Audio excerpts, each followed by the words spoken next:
So yun, good day mga boss, magandang araw sa inyong lahat. So gabi na mga boss, meron pa rin tayong ginagawa dito sa aming garahe mga boss. So magkakabit tayo ng ES dito mga idol. Tapos yung mga magic lower din natin itong harap niya. So tignan nyo to mga boss. Ayan mga boss, magkakabit tayo ng 2.5 na engine support mga boss. Tapos magpapalit din tayo ng tire hugger niya, yung set na mga idol. Tapos pagpalitan din natin ng pipe, i-reset din natin. Magpapalit din siya ng pipe.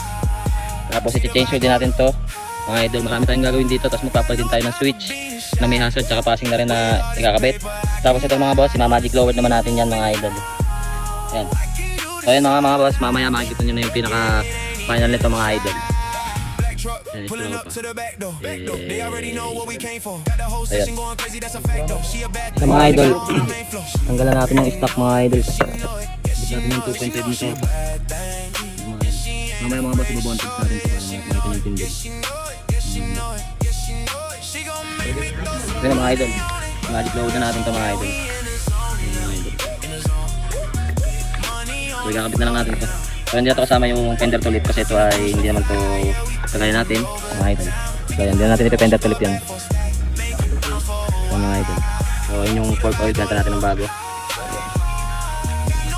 So pag ako nag-magic load mga boss, magamit ako ng sukatan mga idol para yung play ay okay pa rin mga idol. Mga idol, every time she moving, make the ground shake. She make the frame go with her. For goodness sake, she don't even like the fellas, but her step will make a play. Pini-MS din natin yan mga idol. She don't even like the fellas. Gamit tayo diagnostic tools mga boss. Basta pag-reset yan mga idol. So ayan, mga idol, hold down. Pipili nyo dyan sa all model mga idol. Tapos, letter C. Hanapin nyo yung click. Whole bank account, I might just let it go. For another night like this, another crazy show. I'm on the stage every time. Kaya mga idol, babasahin na natin kung may error pa talaga. So papanda rin center natin yung motor para makita natin. Hanapin po yan.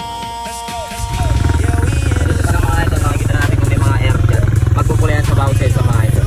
Itong OT voltage, okay lang po yan na nagre-read. Normal lang po yan mga idol. Kung makikita nyo mga idol, walang error dyan mga idol. Ngayon, i-reset natin yan. Siyempre, papakita natin ito kaya natin binibidyo. Papakita natin ito sa nagpagawa na walang error mga idol. Gamit ang diagnostic tools mga idol. Ngayon, ipapak na natin mga idol. Puro tayo dadako sa reset ECU na tinatawag. Kasi nagpalit na ng pipe. Ngayon, i-reset na natin yung mga idol.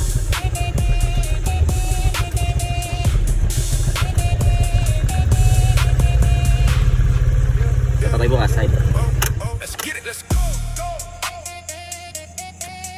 Ayan, tapos pakita mo to. Okay lang natin yung mga idol. So na-reset na yun. Ngayon pagkatapos nyo i-reset mga idol, patayin nyo muna ulit.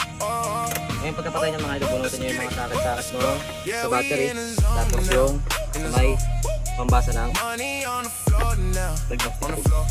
Ngayon pagka na-reset nyo yan mga idol, papanda rin nyo yan 15 minutes bago ma-set. Yayan nyo na siyang kumanda hanggang 15 minutes. Tapos okay nyo. So yun, shout out. Patay. So ito na mga boss yung ginawa nating Honda Click. So natapos din mga idol. So ito yung ginawa natin dyan mga idol. So nagkabit tayo ng switch mga bossing na may passing light mga bossing. Tapos may hazard mga bossing. Tapos busina idol. Tapos signal light, left and right mga idol. Gagana yan mga idol. Tapos ito yung magic lower natin syempre. Hindi na siya nagpa-fender tulip mga idol. Dahil hindi naman niya trip daw ang fender tulip. So susunod na lang daw niya. Itatry niya na daw muna to. So ayan lang yung play natin mga idol. Kompletong ano yan, tornilyo. Naka Yamaha bolt din yan mga idol.